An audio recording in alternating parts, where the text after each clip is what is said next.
ठीक है, वो पता है। ठीक है, तो पेज तक डेटा चला गया होगा, अब हमारा फोकस होना चाहिए पेज बनाने। ठीक है, तो क्या करो, राइट क्लिक करके न्यू डायरेक्टरी बनाओ, टेम्पलेट्स। पेजेस कहाँ बनाते हैं, टेम्पलेट्स। ठीक है, टेम्पलेट्स के अंदर फर्दर मैंने बोला स्टोर के अंदर बना, क्योंकि मेरे को यहाँ पे ऑथेंटिकेशन के पेजेस भी बनाने हैं, log in, log out, register, वो अलग फोल्डर में बनाऊंगी, जो प्रोडक्ट से रिलेटेड पेजेस है वो अलग। तो इसके अंदर फर्दर एक और फोल्डर बनाओ, स्टोर। इस स्टोर के अंदर पेज बनेगा index.html। स्टोर के अंदर पेज बनेगा index. अच्छा, अब मैं क्या करूंगी, आपने देखा होगा, आप किसी प्रोफेशनल वेबसाइट को देखो तो उस वेबसाइट में बहुत सारी चीजें, एक वेबसाइट एक प्रॉपर वेबसाइट की तरह क्यों लगती है, क्योंकि उसका जो लेआउट है वो सारे पेजेस पे फिक्स्ड होता है। मतलब हेडर सब जगह कॉमन रहता है, फुटर सब जगह कॉमन रहता है, साइड बार भी कई बार कॉमन रहती है, जो साइट मैप है वो एक जैसा चलता है, अंदर का कंटेंट जो है वो बदलता जाता है। ठीक है, मतलब आपके वेब पेज पे बहुत सारे एलिमेंट्स ऐसे होते हैं जो सारे पेजेस पे कॉमन रहने होते हैं, कुछ कुछ कंटेंट होता है जो पेज टू पेज वेरी करता है। ठीक है, तो अगर मैं सारा HTML सारे पेजेस पे रिपीट करती रहूं, तो कल को अगर मुझे डिजाइन टेम्पलेट में मान लो हेडर में कुछ चेंज करना हो, तो मुझे सारे पेजेस पे जाकर चेंज करना पड़ेगा। ठीक है, तो प्रोग्रामिंग में तो वैसे ही बेसिक कॉन्सेप्ट होता है कि रिपीट नहीं करना। ठीक है, तो हम जब डिजाइन बनाते हैं, हम एक पेज बनाते हैं base.html। बेस में क्या करते हैं, वो सारी चीजें फिक्स रखते हैं, हेडर, फुटर, जो सारे पेजेस को कॉमन रखना है वो बेस में रखते हैं, और उसके अंदर एक कंटेंट एरिया बना देते हैं। वो कंटेंट एरिया हर पेज अपना अपना डिफाइन करेगा, और रन टाइम पे ये दोनों पेजेस आपस में ज्वाइन हो जाएंगे। बेस के बीच में जहां कंटेंट है वहां पे पेज का कंटेंट, ऐसे वो दोनों क्या हो जाएंगे, आपस में ज्वाइन हो जाएंगे। तो मुझे एक base.html बनाना है जिसमें साइट का बेसिक स्ट्रक्चर रहेगा, और फिर एक कंटेंट एरिया बनाना है जहां पे मुझे जो पेज टू पेज में बदलती है। ठीक है, तो पहले मैं आपको दिखाती हूँ डिजाइन टेम्पलेट जो मुझे अप्लाई करना है इस प्रोजेक्ट में। कहीं ये मेरे पास ये CSS पड़ी है और ये base.html। अब आप कहेंगे कि मेरे पास कहां से आया, मैंने ये डिजाइनर से बनवाया। सारा काम एक ही बंदा तो करता नहीं है ना, कंपनी में डिजाइन के लोग अलग होते हैं जिनका काम कस्टमर की रिक्वायरमेंट के अकॉर्डिंगली डिजाइन बना के देना होता है। तो डिजाइनर ने मुझे डिजाइन बना के दिया, वो डिजाइन जो जो इसमें मैंने खुद लिखा है वो मैं दोबारा लिख देती हूँ, जो डिजाइनर ने लिखा है वो हम उठा लेते हैं, जो जो मेरी लिखी हुई लाइन है, मेरी लिखी हुई लाइन सारी ही है, क्योंकि ये जैंगो की लाइन है, ये जैंगो की लाइन है, जहां जहां मैंने कोड लिखा वो मैं आपको बता, बाकी डिजाइनर ने मुझे दिया, मैंने उसको यूज किया। ठीक है, तो मैंने क्या किया, इसको कॉपी किया, इसको कॉपी करके यहाँ पे एक base.html पेज डालो, HTML पेज डालो, base.html, इसमें ये सारा कंटेंट, इसमें ये सारा का सारा कंटेंट मैंने जो डिजाइनर ने मुझे दिया मैंने उठा के यहाँ पे डाल। इस पूरे में Django का कोड क्या है वो मैं आपको बताऊं। सबसे पहले लोड स्टार्ट, मैंने अपनी स्टाइल शीट्स, मैंने अगर उस स्टाइल शीट के साथ कोई इमेजेस यूज कर रही हैं वो सारी एक स्टैटिक फोल्डर बना के उसके अंदर रखी। फिर क्योंकि प्रोजेक्ट का पाथ ना, मैं यहाँ पे सीधा पाथ भी लिख सकती हूँ कि स्टाइल शीट ई के अंदर, इस प्रोजेक्ट के अंदर, इस प्रोजेक्ट के अंदर है। अब कल को प्रोजेक्ट कहीं और लेके जाऊंगी तो ये तो सारा बदल जाएगा ना, तो इसलिए कोई भी पाथ, कोई भी चीज हम ऐसे नहीं रखते हैं, हम वो सारी settings.py से सेटिंग्स में रखते हैं। settings.py में स्टैटिक फाइल्स कैसे हैंडल करनी है उसके लिए स्टैटिक फोल्डर दे रखा होता है। ये देखो settings.py में उन्होंने लिख रखा होता है, पहले से ही होता है, ये देखो स्टैटिक फाइल्स स्टैटिक स्लैश, उन्होंने बता रखा है कि अपने प्रोजेक्ट के अंदर अंदर स्टैटिक फोल्डर बनाओ, जो भी आपकी स्टैटिक फाइल्स हैं वो स्टैटिक फोल्डर के अंदर, ठीक है। तो वहां से डेटा उठाने के लिए लोड स्टैटिक, ठीक है। तो स्टैटिक फोल्डर बना ही लेते हैं और बना के फोल्डर बनाया, डायरेक्टरी बनाई स्टैटिक, जैसे मीडिया फोल्डर था, जहां मीडिया फोल्डर बना है वही बनाना है, उसी पाथ पे बनाना है स्टैटिक फोल्डर, ठीक है, ठीक है। इस स्टैटिक के अंदर आपकी स्टाइल शीट जाएगी, इस स्टैटिक के अंदर डिजाइन में अगर कोई इमेजेस यूज हुई हैं तो वो इमेजेस जाएंगी, ठीक है। तो स्टैटिक फोल्डर में मैंने यहां से क्या डाल दी, ये मेरी मेन डॉट सीएसएस, ये मैंने स्टैटिक में इमेज डॉट सीएसएस, ये मेरी स्टाइल शीट आ गई।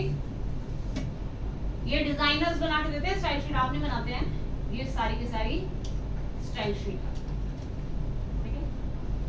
अब इस स्टाइल शीट में के साथ साथ कुछ कुछ इमेजेस भी यूज होंगी, कुछ मुझे इमेजेस भी यूज करनी पड़ेंगी, जैसे आप देखोगे लॉगिन के लिए, लॉग आउट के लिए, कार्ड के लिए कई जगह इमेजेस लगी हुई। तो मैंने बोला है कि ये इमेज कहां से उठानी है, इमेजेस फोल्डर। तो स्टैटिक के अंदर एक और फोल्डर बनाओ, इमेज। यहां पे जितनी डिजाइन पे मेरे को इमेजेस चाहिए वो सारी इमेजेस डालो, जैसे ये अप डाउन एरो, ये कार्ड का सिंबल, ये इमेजेस जो मेरे को चाहिए, ये इमेजेस मैंने कॉपी करके, ये डिजाइन टू डिजाइन वेरी कर सकता है, ये डिजाइन टू डिजाइन वेरी कर सकता है। तो यहाँ मैंने ये अपनी 2-3 अप डाउन इमेज, जो कार्ड वाली इमेज है, तो ठीक है। जो आपकी सीएसएस है, जो इमेजेस है, वो आपने एक स्टैटिक फोल्डर बना के यहाँ पे, ठीक है। ये आ गया आपका base.html। अब यहाँ देखो हमने क्या किया, ये पेज का टाइटल आ गया ई-कॉम, आप चाहें तो इसको बदल के सेल्स हब, जो भी आप लिखना चाहते हैं वो लिख सकते हैं। HTML के अंदर बेसिक HTML पता होनी चाहिए। HTML के अंदर स्टाइल शीट को कॉल करने के लिए ये लाइन होती है, link relation is equal to style sheet, type is equal to text slash CSS. अब मैंने बोला स्टैटिक फोल्डर, स्टैटिक फोल्डर के अंदर मैंने सीएसएस में नहीं रखा, मैंने सीधा रखा है। तो स्टैटिक के अंदर मेन डॉट सीएसएस, स्टैटिक से क्या उठा लो, मेन डॉट सीएसएस, ओके। उसके बाद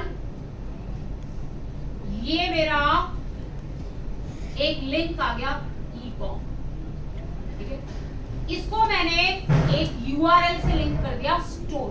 अभी मैंने ये स्टोर वाला यूआरएल बनाया, ये मैंने बनाया नहीं अपना लिंक, ठीक है। ये यूआरएल्स में ये यूआरएल होगा, अभी तक मैंने ये यूआरएल बनाया, ठीक है। उसके बाद ये एक लिंक आ गया, बाकी तो डिजाइन ही है। ये एक और लिंक है स्टोर, इस पे भी मैंने वापस स्टोर पे भेजने का काम करना, ओके। फिर ये लॉगिन का लिंक है, अभी मैंने इसको आगे भेजने का यहाँ पे href नहीं दे रखा है, क्योंकि लॉगिन का भी मैंने काम किया। उसके बाद ये कार्ड की इमेज दिखानी है, images/card.png, और इसके क्लिक करने पे मैंने एक यूआरएल पे रिडायरेक्ट कर दिया, जो यूआरएल का नाम है कार्ड। ये यूआरएल्स मुझे अभी बनाने पड़ेंगे, स्टोर, कार्ड, ये यूआरएल्स मुझे बनाने पड़ेंगे, मैंने अभी बनाया नहीं, ठीक है। यहाँ पे मेरा प्रोडक्ट्स का काउंट आएगा, अभी टोटल 0 आ रहा है। यहाँ पे मैं कोड लिखूंगी इसको अपडेट करने का, ताकि यहाँ पे जो मुझे चाहिए, जितने मैंने प्रोडक्ट्स ऐड टू कार्ट कर लिए वो काउंट आए। उसके बाद मैंने ये जहां पे कंटेनर है, यहाँ पे ये ब्लॉक कंटेंट, ये वाला सेक्शन हर पेज का अपना अपना होगा, बाकी सब base.html से आ जाएगा। यहाँ का कंटेंट जो है वो हर पेज का अपना, इंडेक्स पेज का अलग होगा, बाकी पेजेस का अलग होगा, अलग अलग। ठीक है, ये मेरा पेज बन गया बेस डॉट। इनहेरिटेंस तो आपने पढ़ाई है, वही डिजाइन में इनहेरिटेंस होती है। अब इससे इनहेरिट करके मैं पेज बनाऊंगी इंडेक्स डॉट एचटीएमएल। तो उसमें ये तो आ ही जाएगा और कंटेंट एरिया वो अपने हिसाब से डिफाइन कर। ठीक है, अब मैं नेक्स्ट पेज बनाऊंगी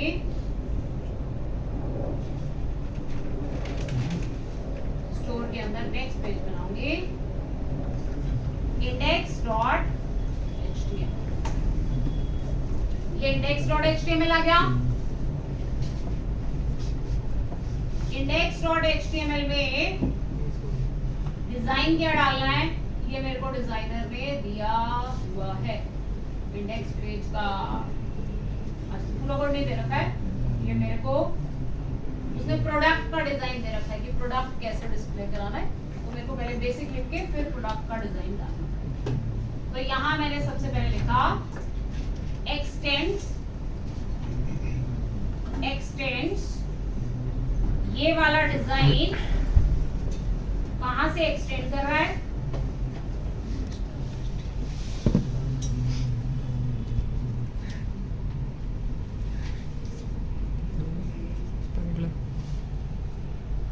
एक्सटेंड्स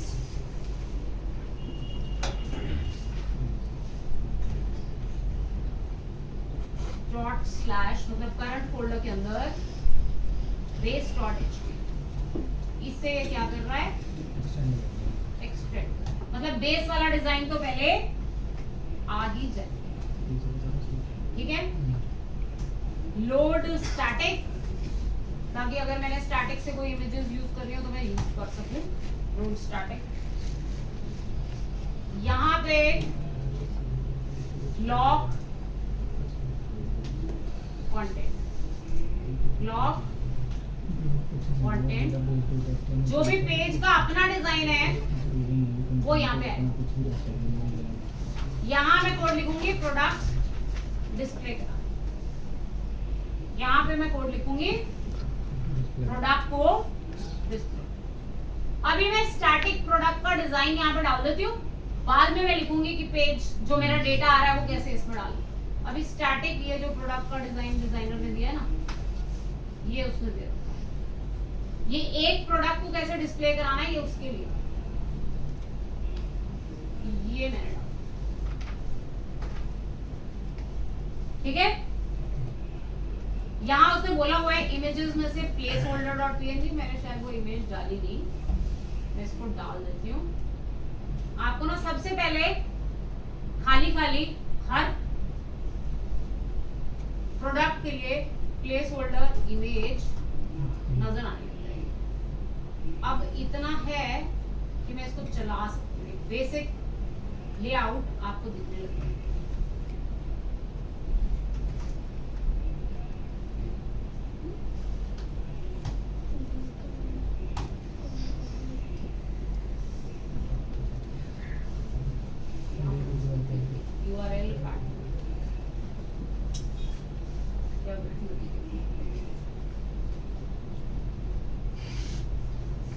लास्ट टाइम मैंने आपको एक कराया था कोड, उससे वेरीफाई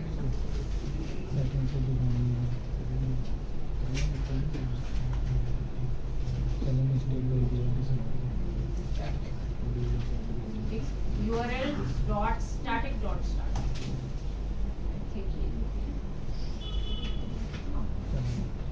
ठीक हो गया।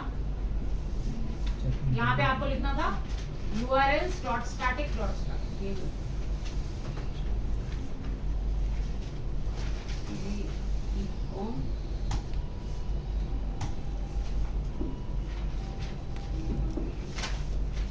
हाँ, वो दो जगह मैंने URLs दे रखे हैं, स्टोर और कार्ट, वो अभी उसको मिल नहीं रहे, इसलिए वो मेरे को एरर दे रहा है।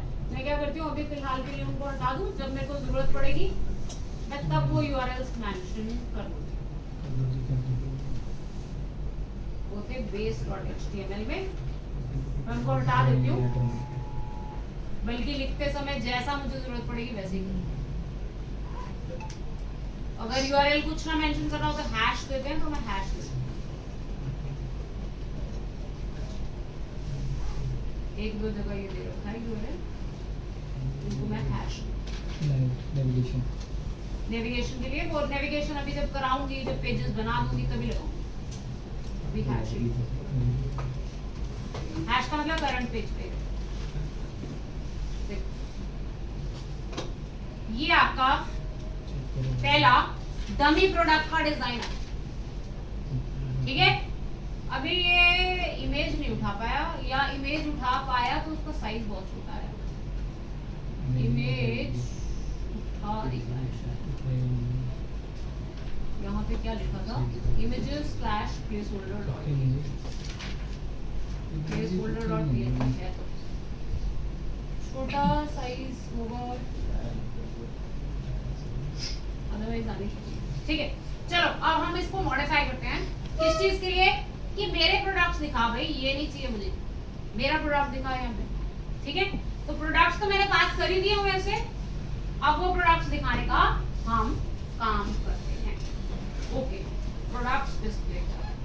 तो अब ये वाला कोड जो है, ये इतना, ये एक प्रोडक्ट को डिस्प्ले करा है। मेरे पास बहुत सारे प्रोडक्ट्स आ रहे हैं, इसका मतलब ये कोड लूप के अंदर आना चाहिए, ताकि जितने प्रोडक्ट्स हो उतनी बार ये रिपीट हो सके। तो मैंने क्या बोला, यहाँ पे लगा दिया फॉर PRD इन PRDs नाम से क्या था ना प्रोडक्ट्स, ये पूरा डिव मैंने उठा के किसके अंदर डाल दिया, लूप। और देखो इतने से ये हो जाएगा, देखो जितने प्रोडक्ट्स होंगे ना उतनी बार ये डिजाइन रिपीट हो जाएगा। देखो हो गया ना रिपीट। अब इसमें इंफॉर्मेशन भी जरा मेरे मतलब की आए, ये $20 ना आए, ये प्रोडक्ट ना लिखा है, मेरे मतलब का डेटा है, तो वो तो बहुत सिंपल है। आप क्या करो, जहां यहाँ प्रोडक्ट लिखा है आप बोलो भाई ये नहीं दिखाओ, आप क्या दिखाओ, PRD नेम दिखाओ। जहां इसने $20 लिखा है वहां 20 ना दिखाओ, वहां पे क्या दिखाओ, PRD.प्राइस दिखाओ। जहां ये इमेज दिखा रहा है वहां पे आप बोलो ऐसे नहीं चाहिए, मुझे क्या चाहिए,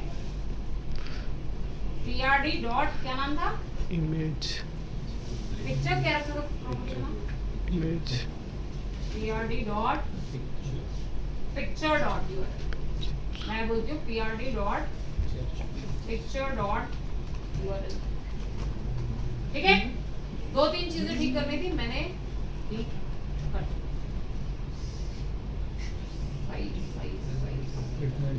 वो एक दो इमेजेस का, बाकी तो ठीक है। पहले वाली दो इमेजेस का साइज वो डिजाइनर ने दी थी, ये मैंने बाद में ऐड करी है, इसलिए गड़बड़ है।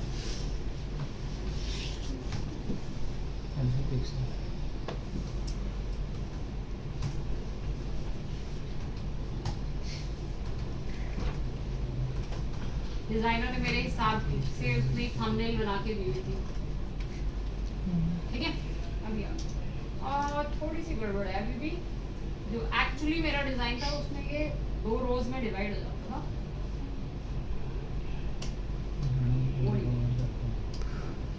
रो 4 के साथ करती हूँ, पहले करती हूँ। हाँ वो कर सकती हूँ इसको, बट वो मेरे ख्याल से स्टाइल शीट में बाय डिफॉल्ट था कि विड्थ पूरी होने पे ये आगे जाएगी, वो मैं चेक कर लूंगी। बट बेसिक फंक्शनैलिटी अब मेरी चल रही है, मेरे प्रोडक्ट्स यहाँ पर डिस्प्ले हो रहे हैं, ठीक है। वर्किंग वाइज मेरे प्रोडक्ट्स यहाँ पे डिस्प्ले होने लगे, और भी कुछ चीजें नहीं चल रही, जैसे ये हार्ट की यहाँ पे इमेज थी, वो इमेज नहीं आ रही।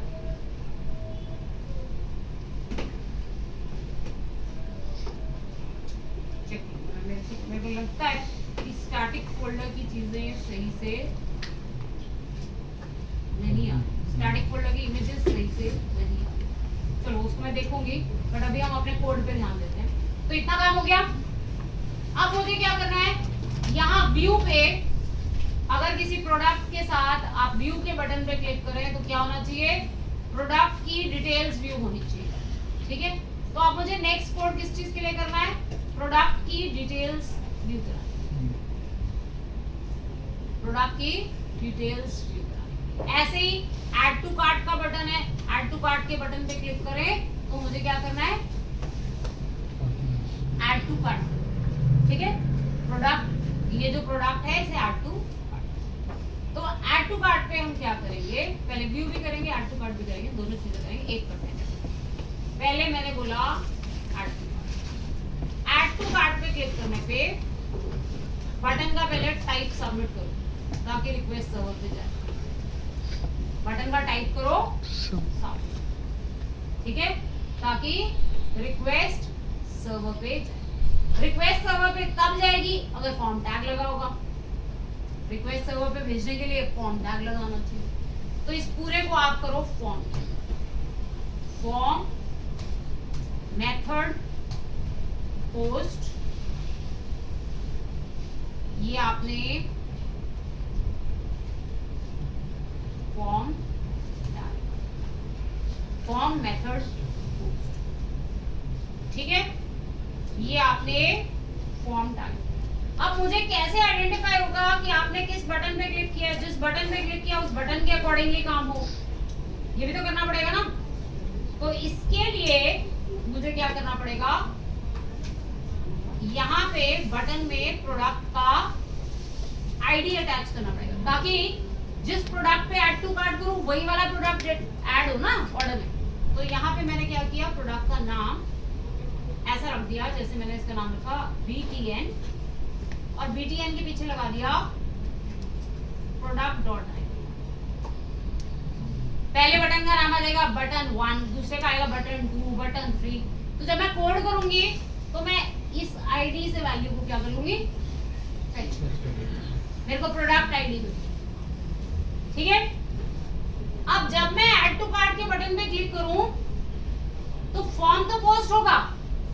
अभी बाय डिफॉल्ट तो ये उसी, अगर मैं कुछ ना लिखूं तो ये बाय डिफॉल्ट उसी व्यू पे जाएगा जहां से आया, पर मुझे उस पे नहीं जाना। मुझे क्या करना है, एक नया व्यू बनाना है ऐड टू कार्ट, ठीक है। ऐड टू कार्ट के व्यू पे मुझे अब भेजना है। तो मैंने यहाँ पे लिखा फॉर्म का एक्शन, फॉर्म का लिखा एक्शन में आप लिखते हो कि कहां पे जाना है, ग्रेटर देन परसेंटेज URL, यहां पे आप उस URL का नाम लिखोगे जिस URL पे आपको जाना है, ठीक है। तो मैंने URL के अंदर लिख दिया, मैं एक URL बनाऊंगी अपडेट का, ऐड करने का अपडेट करने का सारा काम मैं इसी URL के अंदर लिखूंगी, ठीक है। तो मैंने क्या कहा, जैसे ही मैं बटन पे क्लिक करूं तो कहां चला जाए, अपडेट कार्ट URL पे चला जाए, ठीक है। अब ये अपडेट कार्ट नाम का URL मुझे स्टोर के अंदर, इसमें नहीं, स्टोर के अंदर urls.py में डालना, स्टोर के अंदर urls.py,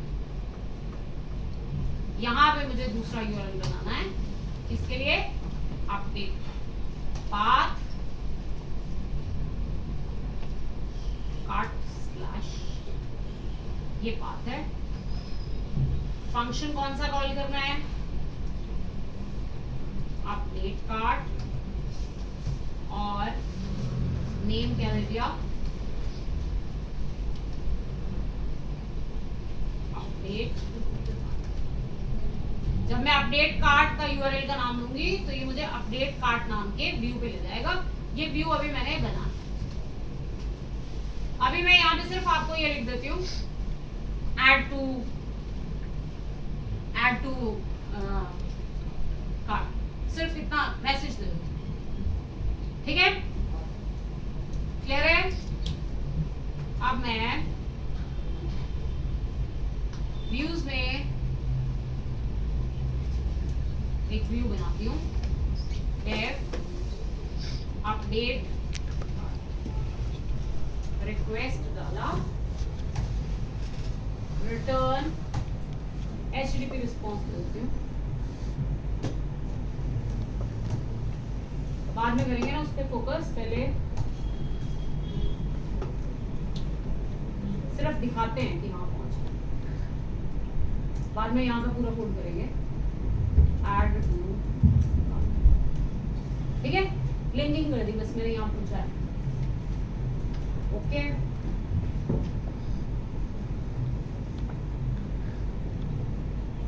क्लियर है? रिफ्रेश करो। ये पहले तो इसका पेज का ना व्यू सोर्स देखो, हर बटन का नाम देखो, यहाँ सोर्स पे बटन का नाम देखो। पहले प्रोडक्ट के लिए ये बटन का नाम आ गया BTN6। अगर वाटर बॉटल पे क्लिक करूंगी तो BTN6, अगर मैं ये ब्रूक्स टी शर्ट पे क्लिक करूंगी ये BTN3 बटन और प्रोडक्ट का आईडी, ताकि जब मैं ऐड टू कार्ट करूं तो वहां मुझे मिल जाए इस प्रोडक्ट को ऐड टू कार्ट करना। इसलिए मैंने छुपा के प्रोडक्ट का आईडी साथ में पास किया, ठीक है, ये काम। अब जब मैं ऐड टू कार्ट करती हूँ, भेज रहा है कार्ट पेज पे, भेज रहा है, CSRF टोकन लगा रहा है। CSRF टोकन होता है क्रॉस साइट फॉर्जरी रोकने के लिए। अगर आप किसी भी पेज से रिक्वेस्ट सबमिट करते हो और वहां पे जाके काम करते हो तो आपको पेज के ऊपर एक एट्रीब्यूट लगाना पड़ता है, CSRF टोकन। ये क्रॉस साइट फॉर्जरी रोकने के लिए होता है, ये मैंडेटरी है, रेगुलेशन है कि आपको लगाना, ठीक है, CSRF टोकन। आप जब भी आप रिक्वेस्ट पोस्ट करते हैं तो आप ये लगा, ऐड टू कार्ट दिया, अपडेट नहीं करें।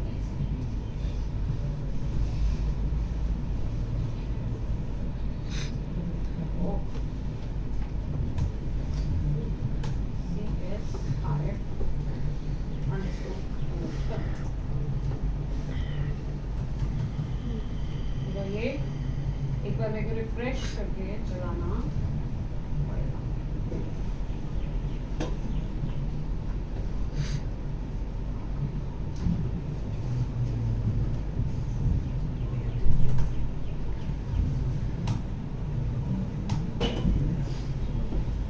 क्लिक किया, ऐड टू कार्ट किया, ऐड टू कार्ट पे आ गया। अब यहाँ मुझे कोड करना है प्रोडक्ट को ऐड टू कार्ट करने को, ठीक है, क्लियर है? प्रोडक्ट को ऐड टू कार्ट करने का काम मुझे यहाँ पे कोड लिखेंगे कि प्रोडक्ट कार्ट में ऐड। पर मैं चाहती हूँ, अब आपकी मर्जी है, अगर आप चाहते हो कि guest user add to cart कर सके तो आप एज अ गेस्ट ऐड करा सकते। अगर आप चाहते हैं कि यूजर लॉग इन करके ही ये काम कर सके तो आपको क्या करना पड़ेगा, चेक करना पड़ेगा कि आप लॉगिन है तो ऐड टू कार्ट होना चाहिए, अदरवाइज ये आपको लॉगिन पेज पर भेजेगा, ठीक है। तो अब मैं यहाँ पे ये काम, जैसे ही आप ऐड टू कार्ट पे आए, मैंने लॉगिन यूजर से ऐड टू कार्ट करा, मान लो मेरी कंडीशन ये है, तो मैंने चेक किया if request dot user, my auth app आपकी बाय डिफॉल्ट इंस्टॉल्ड होती है। If request dot user dot is authenticated, आपको चेक कर देता है कि अगर करंट रिक्वेस्ट के साथ यूजर ऑथेंटिकेटेड है तो क्या करे। तो यहाँ मैंने अभी पास लिख दिया और मैं यहाँ पे कमेंट लिख देती हूँ किस चीज के लिए, code to add data to customer order, ठीक है। एल्स, अगर यूजर अभी लॉगिन नहीं है तो मैं चाहती हूँ कि पहले भाई लॉगिन पे जाओ, लॉगिन पे जाओ, लॉगिन होके आओ, उसके बाद ऐड टू कार्ट, ठीक है। तो अभी मुझे यूजर को यहाँ से करना है रीडायरेक्ट। रीडायरेक्ट करने से क्या होता है, नई रिक्वेस्ट में करंट रिक्वेस्ट ही कंटिन्यू होती है। अभी मैंने कुछ आपको सर्व तो किया नहीं, आपकी रिक्वेस्ट आई थी, अभी मैं आपको वापस भेज दूं, उसकी बजाय मैं क्या कर रही हूँ, आपको रीडायरेक्ट कर रही हूँ। यहाँ नहीं आपका काम हो रहा, आप यहाँ से कहाँ जाओ, लॉगिन पे, ठीक है। तो अब मैं रेंडर के साथ ही होता है रीडायरेक्ट। अब मैंने यहाँ से कर दिया रीडायरेक्ट। कहाँ पे रीडायरेक्ट करना है आपको, वो URL हम यहाँ पे देते हैं, स्लैश माई ऑथ स्लैश माई ऑथ के अंदर लॉगिन पेज पे आपको रिमाइंड। अभी मेरा यूजर ऑथेंटिकेटेड नहीं होगा तो ये मुझे कहां भेजेगा? माई ऑथ के अंदर लॉगिन पेज पे। ठीक है, ये जो माई ऑथ वाला काम है इसमें मुझे ज्यादा काम करने की जरूरत नहीं है। क्यों? क्योंकि आप अगर सिर्फ URLs में माई ऑथ को रजिस्टर कर दो, क्योंकि ये ऑथेंटिकेशन मॉड्यूल पहले से बना हुआ है, इसको मुझे स्क्रैच से नहीं बनाना है, तो पहले से बना हुआ मॉड्यूल है, पहले से इंस्टॉल्ड है, बस मुझे उसे यूटिलाइज करना है। ठीक है, तो मैंने लिखा पाथ, जैसे ही यूजर लिखे माई ऑथ स्लैश, तो किसे इंक्लूड कर ले? तो include Django dot contrib dot auth dot, जैसे हम अपने मॉड्यूल में urls dot py फाइल बनाते हैं ना, ये पहले से बनी बनाई हुई Django की auth फाइल में urls है। ठीक है, उसको मैंने क्या कर लिया?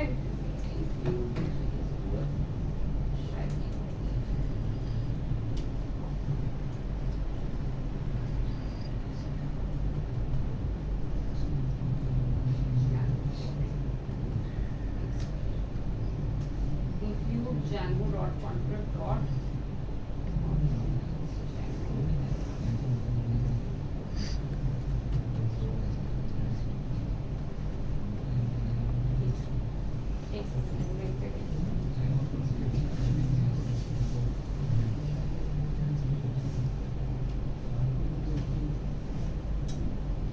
string form, मैंने string form Django dot contrib dot auth dot, ठीक है। तो my auth स्लैश लिखते ही ये कहाँ जाएगा? Django dot contrib dot auth dot urls। Okay, देखो अगर रीलोड हो गया होगा, वापस चलाते हैं, ऐड टू कार्ट करते हैं, HTTP रिस्पॉन्स में रिटर्न किया इसने। ठीक है, यहाँ से रिटर्न नन करना पड़ेगा, रिटर्न कुछ नहीं करना था, पर इसने मुझे लॉगिन पेज पे नहीं दिया, क्योंकि अभी तक मैंने सिर्फ न्यूज़ पे देखो, अभी तक मैंने सिर्फ माई ऑथ स्लैश पे किया, अभी लॉगिन पे मैंने कुछ नहीं किया। लॉगिन पे पेज खुलना चाहिए, वो पेज नहीं अभी तक मैंने बनाया। ठीक है, वो पेज मुझे बनाना पड़ेगा, तब ये मेरा लॉगिन का पेज खुलेगा। ठीक है, तो वो लॉगिन का पेज बनाने के लिए अब हम काम करेंगे। ठीक है, यहाँ पे अदरवाइज चेक करने के लिए मैं अभी के लिए सिर्फ ये लिख देती हूँ, return HTTP response redirecting to login, क्योंकि ये लॉगिन का पेज बनाने का काम था एक बार, अभी मैं सिर्फ आपको रिस्पॉन्स दे दूँ। ठीक है, नेक्स्ट टाइम उसको चला, तो इसको इतना चला के देखते हैं, ये आ गया, ऐड टू कार्ट पे क्लिक किया, रीडायरेक्टिंग टू लॉगिन। ठीक है, लॉगिन पे ये मुझे रीडायरेक्ट करेंगे। अब मुझे लॉगिन का पूरा पेज बनाना पड़ेगा, लॉगिन का पेज बना के उस पे काम। तो लॉगिन का पेज बनाने के लिए आप टेम्पलेट्स में जाएंगे, टेम्पलेट्स में जैसे आपने एक स्टोर का फोल्डर बनाया है, ऐसे ही एक फोल्डर बनाएंगे, रजिस्ट्रेशन, एक फोल्डर बना लिया आपने रजिस्ट्रेशन। ठीक है, अभी के लिए फिलहाल के लिए मैंने इसमें खाली लिख दिया login.html, इसके अंदर मैंने खाली लिख दिया login.html।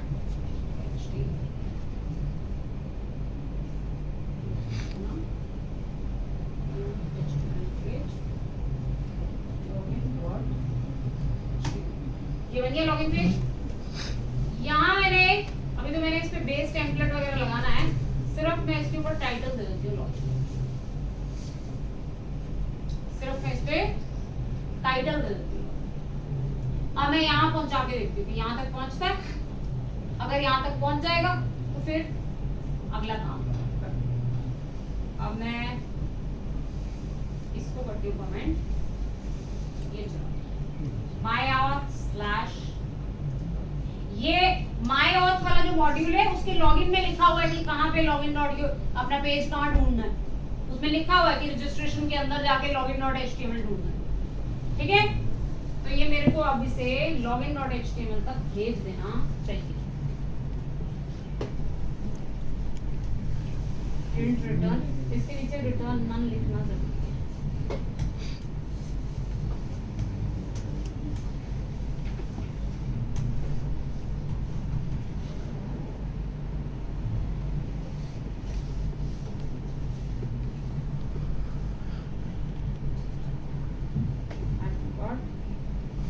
View update bar doesn't return HTTP response, it returns none instead. ठीक है, अब ये आने redirect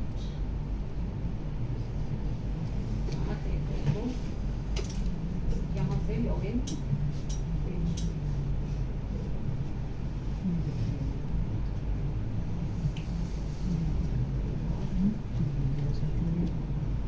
यहाँ से